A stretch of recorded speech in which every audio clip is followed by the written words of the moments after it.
Yeah.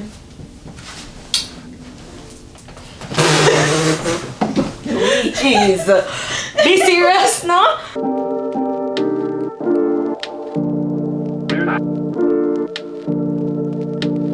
And like you have to just realize, I mean, it's a cycle of life, you know. There's nothing that we can do about it. Even when we're like, oh my god, I know this person is sick, I know this person might pass, I don't think we're ever like fully ready for that, right? Yeah. It's the same thing with my dad. Like, yeah. I knew my dad was sick, but like when my dad died, I was like, okay, like what now? Like, yeah. Right? Like what am I supposed to do? And like when my dad died 6 months after my aunt died. Yeah. So I was processing. I won't tell the story of my aunt's death because that's her kid's story to tell. Yeah. Right? But like she played a major role in my life. My aunt played the big sister for me because I never had like a big sister figure. My father had children, but like my aunt was present there, you know, like she played that big sister role for me. So when she came to Jamaica to visit and everything, and then she passed suddenly, that took a toll on me, right? And I was like what is going on? Like the way in which it happened was just so sudden. It was crazy. Blood pressure running in my family. So when my aunt passed, I was just crying nonstop, crying, right? And like I noticed that I was having a headache a lot, like couldn't breathe, stuff like that. So I went to the doctor and he was like, okay, did anything like, you know, happen? And I was telling him and he's like, well, I understand that, but you have to be mindful that blood pressure is in your family and you're like borderline right now. Like your blood pressure is too high for your age. Yeah. Right? So I said, oh my god, like no, I have to, you know, try move on from it and whatever. Anyways, her funeral came and like in that time, the day of her funeral, she got cremated too. And when she was leaving, I don't think anybody else like recognized what I recognized, right? Like when the undertaker, right, was leaving and he said, family, we're leaving now. Mind you, this time we knew she was getting cremated. We know that this is the last time we're ever seeing this lady again, right? And he's like, family, we're going to leave now, whatever. And a song called You Know My Name by Tasha Cobbs, that song was playing, right? You Know My Name and whatever. And like I remember I kneel down and I just start bawl. Like when I say bawl, me a bawl. Like it just and like the only thing I'm hearing is that song and that man saying those words. And for months I had that song on my phone. I would play gospel. Come and say, all right, I know God. I believe in God. I'm a family same way. I understand I pass a life forever. For months, I never listened to that song ever again. Like, I stopped listening to that song entirely, right? And not leasing we punish God. Or yeah, like every time as the song come on me, skip it. Come and say, you know my name. What are you even supposed to mean? And you know, like recently, since I decided to be on this journey, I recognize that I'm able to like listen to that song again, right? And while listening to that song, I don't know why, but I just got the idea that that song was played because God knows who she is, and if he's ready for her, then that's just what it is. He knows who she is and he knows me, and he's like, I'm pretty sure no one, I can tell you, like, I'm sure if I asked my cousins, hey, did you guys recognize which song was playing when your mom was leaving? None of them know. Like, I genuinely believe that me, I'm the only person who recognized that. I may say, I don't know if that's God saying, don't tear up like that about her. I know who she is. I knew who she was, which we know God know all of it, right? But knowing that God knows your name, right? And your name is written, which honestly and truly, I hope that she, you know, while transcending and so forth, she got the strength to repent and whatever, because she was baptized before and whatever.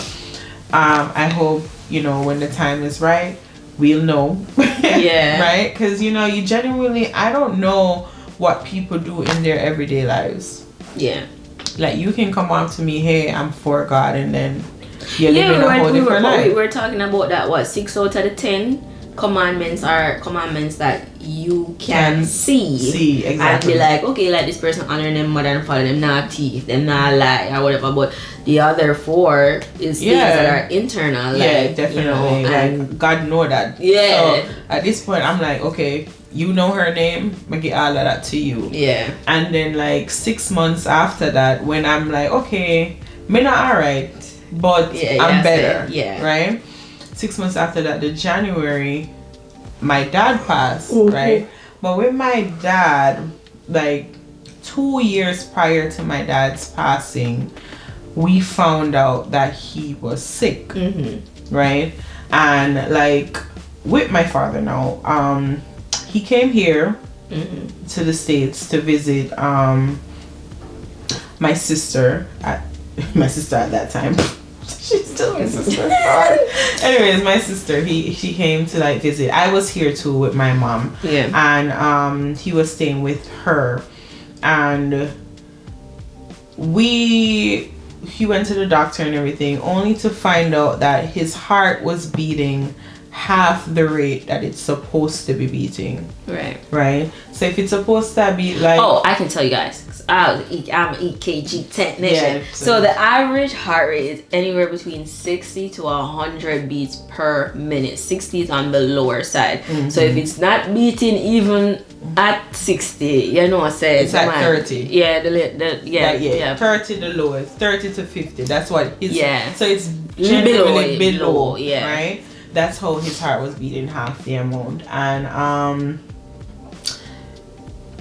so that was a 2-year mark. Anyways, he ended up going back home, and you know, in that year every day, like, you know, I would go and visit him, because my dad and I didn't live together, and I would go and visit him at his house. Like, my dad, for years my father worked at Bellevue Hospital, so he wasn't fat, but he was strong, right?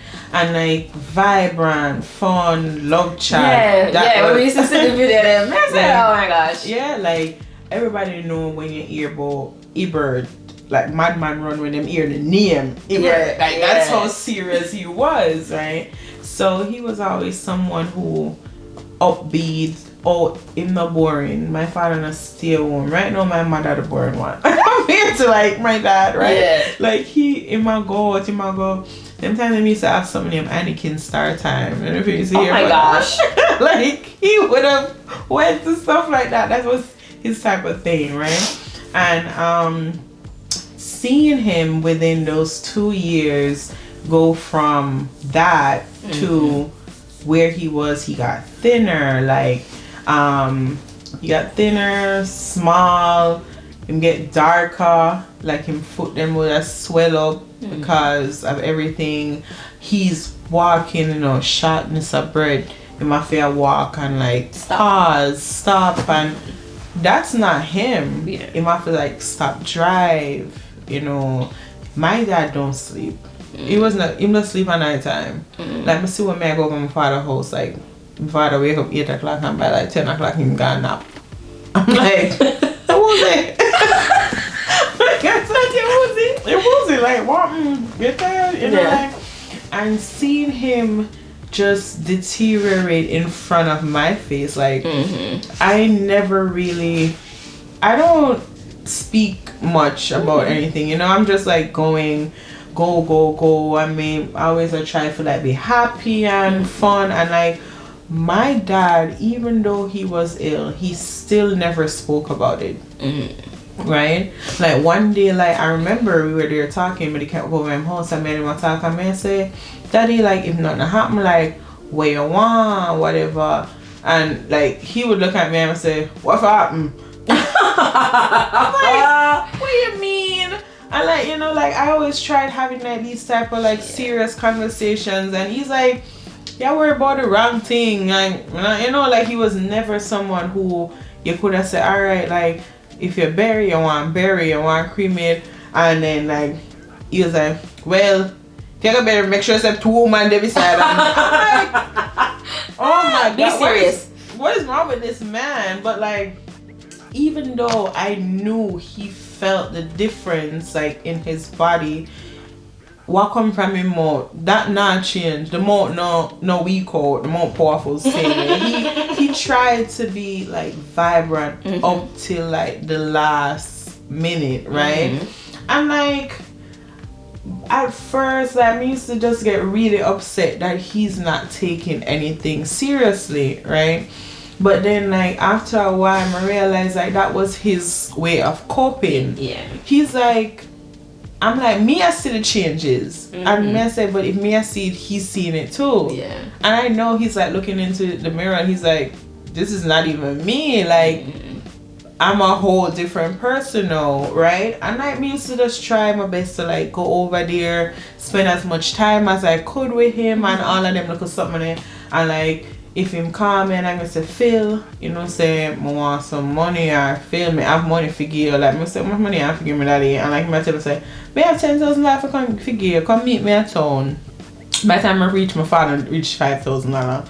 Right? So I say, want me to buy gas and whatever. Mind you, he's taking the bus. It's $100. So even if he take money outside, it's supposed to be $100, right. $200. Right. You might feel like, oh, the gas done before me left the house. So I'm buy gas. I'm like, and like at first, like it never really bugged me, you know. Like I'm like, whatever, do what you want to do. Until you reach a point where I said, Daddy, stop calling me and say I have money for me. Just keep the money.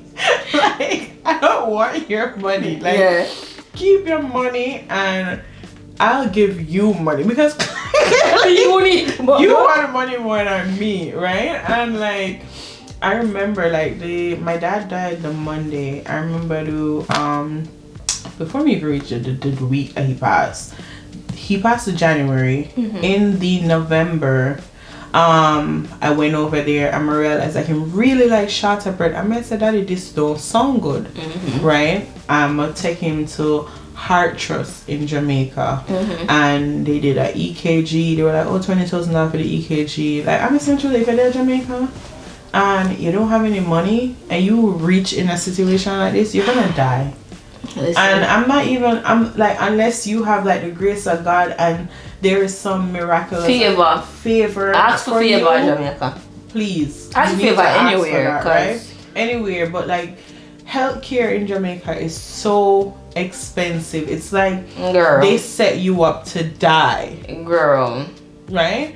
So anyways, them do the EKG and whatever, and I even have the videos. My dad never really liked hospitals and like doctors, so he never really got him something if he never have to go, right? And he went and like them I do the heartbeat thing, so I could hear the heartbeat myself. I even have a video of it on my Snapchat too, and like, you know, or I was like boom boom boom boom boom boom, like his was like boom boom, like that's exactly how it was. I said, this really not sound good, and he's just there like my wheeze, and you know he's just trying to go, and like anywho's they were like, oh, we have to keep him, it's gonna be like $1 million for the surgery, and then like you have to pay like $300,000 up front, and I'm like, I forget $300 from. At this time I was working at a shipping company, big up IP Korea every time, but like I was working there, I was making about like $60,000 a month. Where am I gonna get $300,000 up front to give you now, right?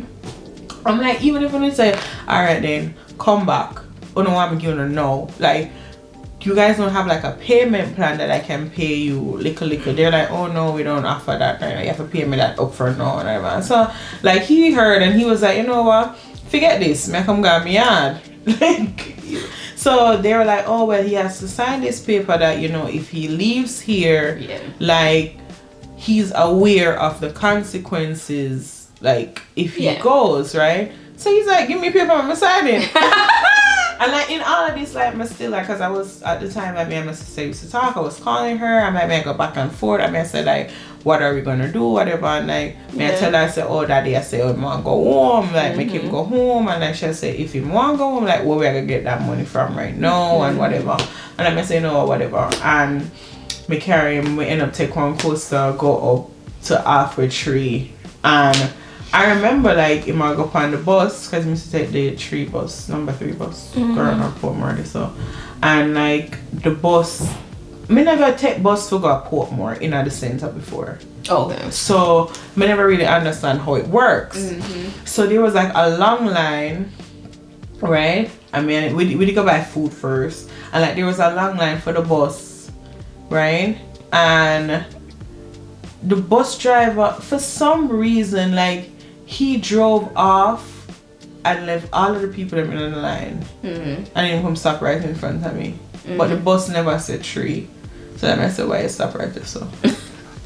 So like, he opened the door and like, he said, Browning, where I go? Cause my man looking up. And I said, a 3 bus me away upon, right? And he said, come up man, I want 3 this. And like, me put my father upon the bus. And like, my legit, I watch him a struggle for go up on the bus. And like, the guy was like, I'm gonna pay the bus fare and whatever, but I wasn't going to go all the way to Portmore that day. So like, I tell the bus driver, I tell him which part him for come up, and I say, make sure say him alright. I'm gonna tell him exactly the house where my father live. Like, if anything was supposed to happen, because at this point, like, I could have tell my father week out. Like, we were there all day, and then this is the outcome. So I'm gonna tell him, say, I say, alright then, let me make sure say, alright, whatever. I'm gonna call my brother immediately and tell my brother, say, hey, daddy, I come over on the bus, meet him outside the bus stop, if anything, whatever. Right? I call my father phone the whole time and I get him. Right? Them time of me gone back because I got my yard. And I call him and I get him. I call him and I get him. I call my brother and I say, oh, him not see him. I say, but a long time. No, like, what you mean? Like, I know him not come off a mall or gone away and they make me know and whatever. Anywho, my brother eventually called back and say, yeah, mama, see him. We reach home, whatever, I'm gonna call him, and daddy say, the phone dead, man, the phone dead. And I said, oh my god, why you stress me out? Yeah. You know, like, right? So I said to him, say, alright then, that was the November, whatever. Time passed. Me used to go with my father every weekend. Every weekend I go look for him or whatever. And I said to him, say, alright daddy, may I come look for you Saturday. I never go to Saturday that weekend. And I said to him, say, may I come Wednesday, because Wednesday was my day off. And the Monday I wake up 6 o'clock regular, my alarm went off and my brother was calling me. And I said, where is he coming? And then like, he might call me multiple times. So I said, I must something happen, because he might call me like about 4 o'clock in the morning or whatever. And I said, wait. Sure. No patience. Like, it was Monday morning. I mean, I have work for go like, and then I see a missed call from my father. Or I see missed call from Ziggy. One thing with my father, he might call me first. Like, he's always the one to call me first. So I'm gonna get a text. My father would text me every morning. Every morning my father texts me, good morning, my beautiful daughter. Love you, love you, love you, like that. Yeah. It's always the same exact message. Not in my coffee up here. Like, it's the same voice note. I'm texting him. Voice note, right? I'm gonna send a text from him. I'm gonna see him come. I'm gonna see get him fight. So I'm gonna call my brother and I say, yo, what going? And like, my brother not even like ask me like, hey, where are you? Like, where are you? Just drop it bomb. Yo, no, she dead. I'm like, what? Like, what are you talking about? Like, what you mean? Because I used to call him Nochi. I'm Wally funny and kind of all over face. Yeah. Nochi dead, Phil. Nochi dead this morning. Me drop the phone and me start tear up, because I'm like, 6 months ago I went through this exact same thing. Why am I here again? Yeah. Right? Anyway, me ball and whatever, and eventually me just lock up in my room, that darkness. I was just out of it. I was like, what? Like, God, why you put me through this? Like, me can't take no more. Like, I'm barely over my aunt. Like, why am I going through this with my dad? Like, I get it. Like, how am I supposed to live my life without these people who I've known my entire life? You know, like, what kind of moving on in this? Like, I never became like suicidal, but I got so depressed, but not to the point where I'm popping pills. I'm sorry, I've never ever thought, like, you know, there. But like, I was like, oh my God, what am I gonna do? Like, it reached a point where every minute I cry. So till my mother, they're finding, like, she's calling me and she's like, Phil, like, I can't afford to lose you. Like, you know, like, I understand say your father and whatever, but me need your faith calm down a little, you come know? down a few notches. Like, calm down and whatever. And like, for months, like, I was just going on and on and on, and then my dad just happened to bury the 25th of February on my birthday, 27th. Yeah. Right? At his funeral, I wake up in the morning and I was like, well, I'm not dress up, I'm not doing no makeup, I'm not doing nothing, right?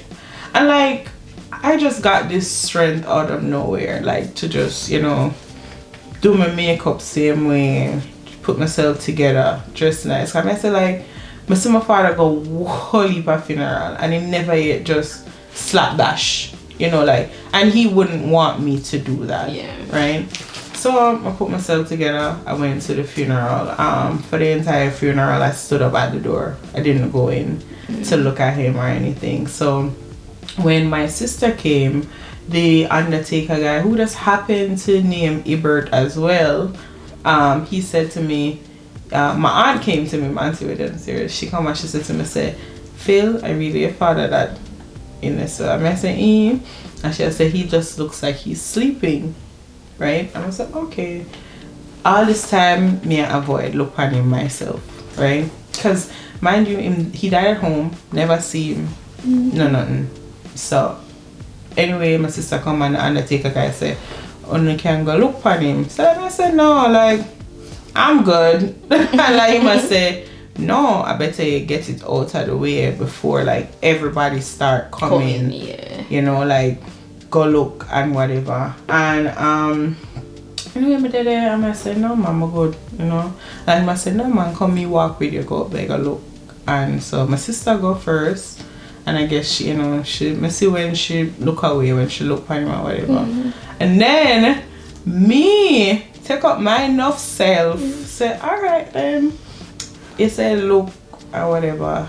And I walked up there. I'm gonna look down because it was a glass casket, and like, as my auntie said, he looked like he was sleeping, right?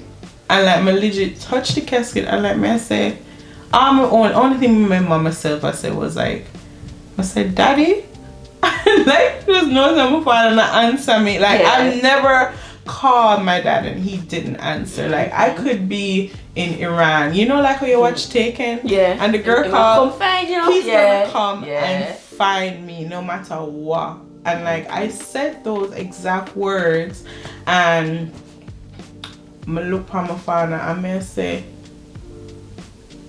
like, what am I supposed to do now? Like, how, like, are you supposed to do before I have a kid? Are you supposed to do before, like, my wedding? Like, who's gonna walk me down the aisle now? Like, you know, like, I'm thinking about all these things, and I'm like, oh, you have the nerve for that and to tell me. Like, I'm like, you could have given me a warning. Why you never call me and tell me, say, oh my God, you feel so different. Like, you not do nothing, you're just gone. And like, that was when it came to me that, you know, and then when we went to the grave, I don't think anybody ever even knew that. Like, my dad's graveside was the first graveside I ever went to. Like, burial. His was the first I ever attended. and I saw what the whole burial process was like. So it's cement you and I said like, what is this? Like, people me never know. The lady never know how it go. Me not go funeral. I always avoid funeral at all costs. Yeah. I don't go. And then my aunt was cremated, so me never get that with her either. Yeah. I don't think I've ever really went to a burial. Yeah. Yeah. My mother bring me go funeral, you know, and my mother just make sure she her daughter have her snacks. And she still not, you know, my mother did want me for my burial. Yeah, the lady love her snacks. So like I said, the funeral was the first burial that I actually went to. Yeah. So to see going the 6 feet under and then cement on top, dirt, cement again, and like I said the whole daddy thing again when you might go down, you know, the something when like everybody I walk with for go back, I think like right there a different type of sadness took me when I was walking back to the car, because in that moment I realized that my dad is gone forever. I'm never ever gonna see my dad again. Like I may say some legit drop. But drop on my wrist and they drop on ground. Heavy body on my wrist again. Like I was tearing up. And like boy, I don't know, like the strength that I got after my dad died, you know, I'm gonna say God definitely gave me strength to go on. Because I felt so hopeless. I felt so sad. It's like I was in a box and there was no exits. Yeah. Right? And I don't know when it happened, but it just eventually happened where it's like God said, alright, in a box, I'm going to tear off the top and take it out by a little dry head. And rest it over here so you need some fresh air. Yes, you need to realize say me not done with you yet. Yeah. And you know, like talking about the whole grace and everything with God is like sometimes you don't recognize when that grace happens. For me, I didn't recognize when that happened. I just knew after months. I just started to realize that I started to feel like myself again. I was able to do that task, and my father and the first thought, my auntie and my first thought. Like I don't know when it happened, but it did. And it just brings me to say to you guys that sometimes like grace is genuinely not something that you always see. You know, like it not have to just in your face like, oh God, I want a sign of grace that like it just it just happens. And like in grieving, I don't think I was like angry ever. I don't know if I was angry. I was more like, you know, sad and questioning God, but it was never like, God, you have to be wicked to me or you have to do this, like, you know, it was like, God, like, how am I gonna move on? You know, it was more of that. And like honestly just accepting that hey, God is real and he will take you out of like the darkest place, even when you don't see the way out. Even when you're not have to see the process of him taking you out either. Sometimes you just say you're in the better place, and you're just like, oh wow, like when did this happen? Right? And for me that was me with those deaths. I genuinely, I don't know when me not see the breakthrough. Me don't know when it happened. Me don't know when I became okay. And the truth is with grief, it's like everybody's like, oh my God, it gets better. It never gets better. Like I don't think it gets better. I think you learn how to like deal with it. Like in a more like positive, or you know, find like better ways of like outlet for that. I think you just have good days, and you have some days are just better than some days. Because I'm not gonna say you have good days and bad days, because honestly, I mean, I might be okay right now, and then after I'm done this podcast, a rush of sadness took me for like a few minutes, and I'm just like, okay, I'm done. But it's still a good day. You know, so you just sometimes some days are just better than some. And that's my thought on it. You never get okay. Because you start to, after someone dies for you, I think you have to face a guilt that you're moving on without this person. Yeah. Like you start feel guilty, like, oh my god, like, okay, you dead and me have to continue just a go. You know, like, is that selfish? And I don't think our people would want us to like think that way. I don't think so. I think another reason why I value the community that my mom built for me. My mom, as me telling me, is very comfortable with being number 2 and stuff. But my mom was also a very strict mom, and so sometimes when I had certain achievements, it would kind of just be like, yeah, I'm proud of you, but that's also something that you're supposed to be doing. Yeah. And I don't think. I would get like peeks of it from her friends when they would talk to me and say, "Your mother love you, you know." Yeah. Like, and she, you know, with like, and we tell her like, we talk to her, we tell her if we stop talk to you, like, you know, that, or say more things to you, but she really love you. And I think after she passed away and some of her friends were more open and frank, they must say, Cassie, after God, man. After God. It was definitely you. And you know, just comfort in them saying to me that she held on as long as she could until she felt like Cassie can take care of herself now. Old enough. Yeah. Like, you know, and she made it, like, you know, she did her part. She did really well. Yeah, I think she did. She did. I met your mom once. I met her mom. My mom once, is intense, guys. And the one time I met her, I was like, oh my god, she is not having a good day. Right? And that was, I didn't know that she was sick or, you know, she had mood swings. Like, you know, her sickness caused her to be happy now, and then, you know, probably she's going through it. And you know what I liked about it was when I found out, I was like, it was a movie. I was like, she wasn't in the mood, but like she showed up regardless, you know, even though she's like, because she was there, she was like, listen, y'all want me to be here, I'm here. I don't have to be happy about it, but I'm here. Right. And like, you know, at that time, without knowing anything, I was like, but I really like Cassie mommy vibe. You know, like, I remember coming home and telling my mom, I was like, you know, Cassie mommy had an attitude the whole time. And then Cass at the time, she never explained it. And then her grandma was like so vibrant. And I said, your grandmother's so nice. And, you know, vibrant. And then your mom was like, listen, we're just watch a movie. I'm gonna go And she was like, it's nice to meet you. All right, let's go. I'm like, oh my God, the lady you know, and I'm like, no, that I know. I'm like, the fact that she showed up was enough. Yeah.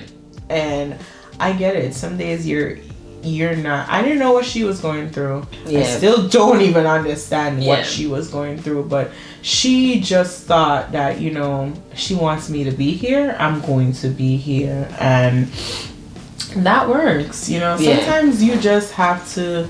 I think showing up sometimes is definitely what's important to people. Yeah.